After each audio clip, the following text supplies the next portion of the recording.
नमस्कार दोस्तों, आप सभी का हिंदी जगत हिंदी दर्पण में स्वागत है।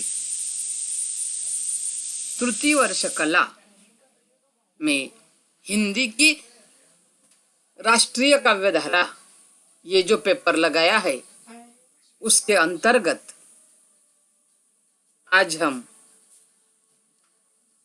हमारा राष्ट्र और हमारी संस्कृति ये जो महत्वपूर्ण इकाई है उसका अध्ययन आज हम करेंगे।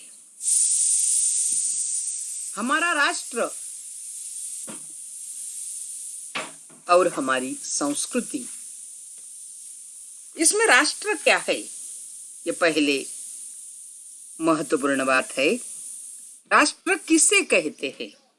राष्ट्र किसी भौगोलिक राजनीतिक इकाई के निवासियों की सामूहिक चेतना का नाम है। हमारा राष्ट्र और संस्कृति में, संस्कृति जो है दोस्तों ये जीवन की विधि है। संस्कृति हमारे जीने और सोचने की विधि है। हमारी अंततः प्रकृति की अभिव्यक्ति है। संस्कृति और सभ्यता के समान अन्य कोई महत्वपूर्ण नहीं। ये दोनों को समान समझा जाता है, जबकि दोनों की धारणाएं दोस्तों अलग अलग है। राष्ट्र चेतना का संबंध उस देश के भूगोल से अधिक उसके इतिहास से होता है। जब हम इतिहास की दीर्घ परंपरा देखते हैं तब राष्ट्र की एक प्रवाहमान संस्कृति जन्म लेती है। भारत एक प्राचीन राष्ट्र है जिसकी अपनी एक चिरंजीवी संस्कृति है। वेद, शास्त्र, पुराण और काव्य की संस्कृति की विवृत्ति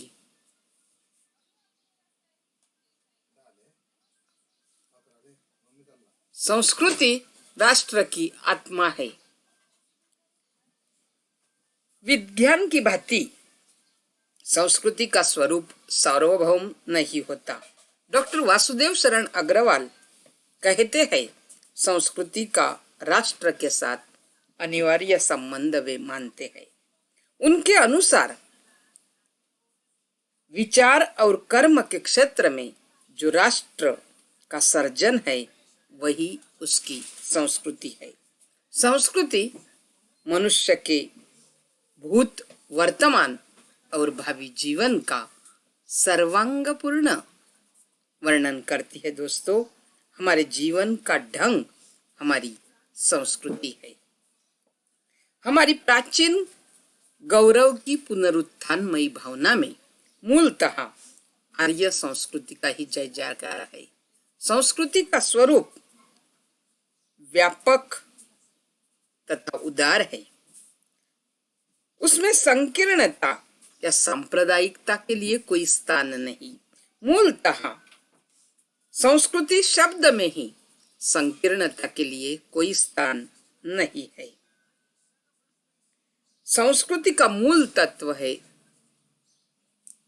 आत्मा का संस्कार, जिसमें शुद्धता के लिए कोई अवकाश नहीं होता। दोस्तों, इसे प्रायः अपने गौरव का ही भाव प्रमुख रहता है, हीनता का नहीं। भारतीय संस्कृति पर, भारत की सांस्कृतिक विचारधारा पर गांधी के सर्वधर्म समभाव, रविंद्रनाथ टैगोर के अंतरराष्ट्रीयता अर्थात विश्व संस्कृति का और उसकी कल्पना का गहरा प्रभाव था। विश्व मानवता की उदार भावना युगों युगों से हमारी संस्कृति में हम देखते हैं। भारत के भाव जगत में जब परतंत्र दशा में ऐसी विश्व संस्कृति पनप रही थी कि जिसमें जात, संप्रदाय, वर्ण, वर्ग, देश, पूर्व पश्चिम की सीमाएं नहीं थी, जिसका आधार मात्र एक ही था और वह था दोस्तों मानवता, मानवता और मानवता। भारत की राष्ट्रीयता की पहचान ही संस्कृति है। प्रसिद्ध डॉक्टर आबिद हुसैन ने भारत की राष्ट्रीय संस्कृति के संबंध में कहा है कि जब किसी समाज में राजनीतिक एकता के साथ सांस्कृतिक एकता होती है उसे राष्ट्र कहा जाता है। सांस्कृतिक एकता से ही मूलभूत एकता का निर्माण होता है और उसे ही महत्वपूर्ण माना जाता है। समाज की सर्वोत्तम उपलब्धियों की कोई सामूहिक संज्ञा है तो उसका नाम है संस्कृति। राम और कृष्ण जैसे महामानवों के उदात्त चरित्रों से यह संस्कृति और साहित्य अभिभूत है। यह अपने समाज के लिए जीवन जीते रहे, समाज के कष्टों से उन्होंने वेदना का अनुभव किया, समाज के संगठन और संघर्ष किया। भारतीय संस्कृति का मूर्त रूप जो था वह राम और कृष्ण के चरित्र में हम देखते हैं। भारत के उत्तर में अचल हिमालय, दक्षिण में प्रशांत महासागर, कन्याकुमारी का रम्य तट भारत माता के दोस्तों चरण पखारता है। एक ओर कश्मीर की कुमकुम क्यारियां है तो एक ओर केरल की तटभूमि है, एक ओर राजस्थान के मरुस्थल तो दूसरी ओर दक्कन की पठारी और पथरीली भूमि भारत माता का संरक्षण करती है और उसका सौंदर्य बढ़ाती है। भारत में सदियों से विविधता में एकता है। ये विविधता किसमें है दोस्तों? वेशभूषा, खान पान, रूप रंग, इसमें इंद्रधनुष विविधता हमें देखने को मिलती है। लेकिन यह ऊपरी इंद्रधनुषी विविधता है, आंतरिक एकता है।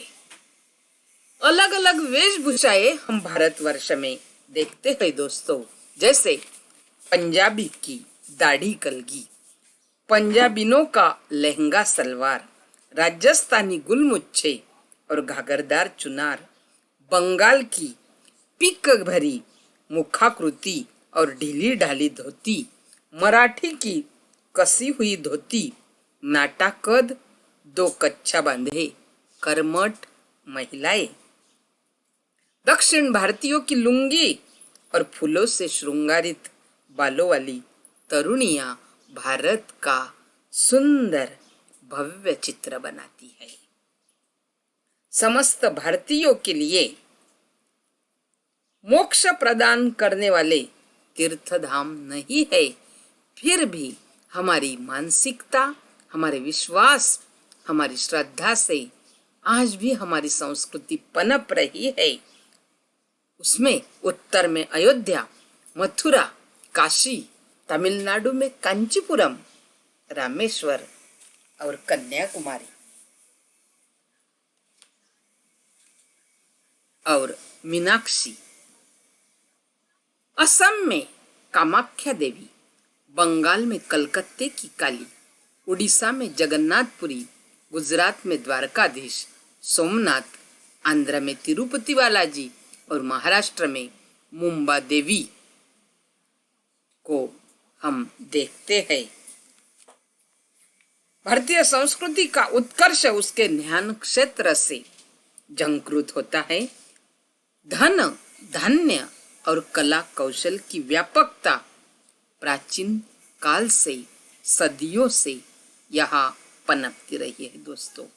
आयुर्वेद, ज्योतिष्य, खगोल, धनुर्विद्या, मंत्र विद्या और गणित का ज्ञान उत्कर्ष पर था। हमारी स्थापत्य और संगीत कलाओं का कोई प्रतिद्वंद्वी नहीं है। स्थापत्य और संगीत की बात जहाँ करूँ दोस्तों, तो संगीत में अनेक राग रागिनियां हैं। स्थापत्य में तंजौर का बृहदीश्वर मंदिर, श्रीरंगम का विशाल मंदिर, मीनाक्षी का कोणार्क सूर्य मंदिर और हमारी कला संस्कृति को, उसकी गौरव गाथा को वे गाते हैं। साथ ही अजंता एलोरा के भित्ति चित्र आज भी उसके रंग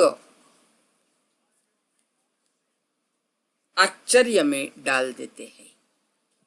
भारतीय साहित्य में पूरब से पश्चिम तक, दक्षिण से उत्तर तक एक ही राग, एक ही स्वर है दोस्तों।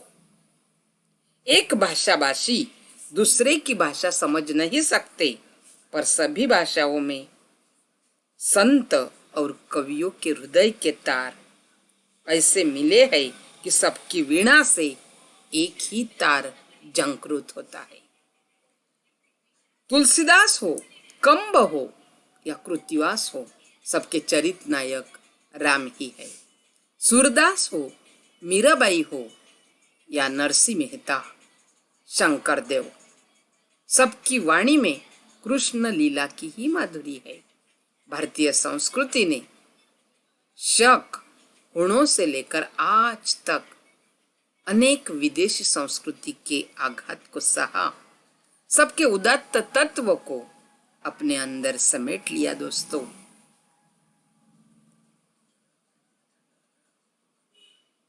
संस्कृति राष्ट्र को जीवंत शक्ति और प्रेरणा प्रदान करती है।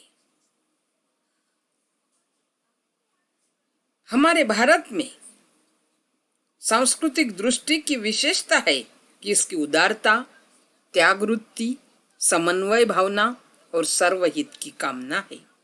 और यही वजह है कि भारतीय संस्कृति राष्ट्र के रूप में जीवंत शक्ति और प्रेरणा प्रदान करती है। उसी के अमूर्त स्पर्श से यह राष्ट्र अमर है दोस्तों। हमारी सांस्कृतिक राजनैतिक पराधीनता के काल में भी इस भारत की संस्कृति जो थी वह तब भी अजय अमर बनी रही, जो आज भी अजय और अमर ही है दोस्तों। इस प्रकार हमारा राष्ट्र और हमारी संस्कृति, इन दोनों का नजदीक का रिश्ता है। ये दोनों एक दूसरे पर आधारित है। दोनों का महत्व अपनी अपनी जगह बहुत बड़ा ऊंचा है। धन्यवाद।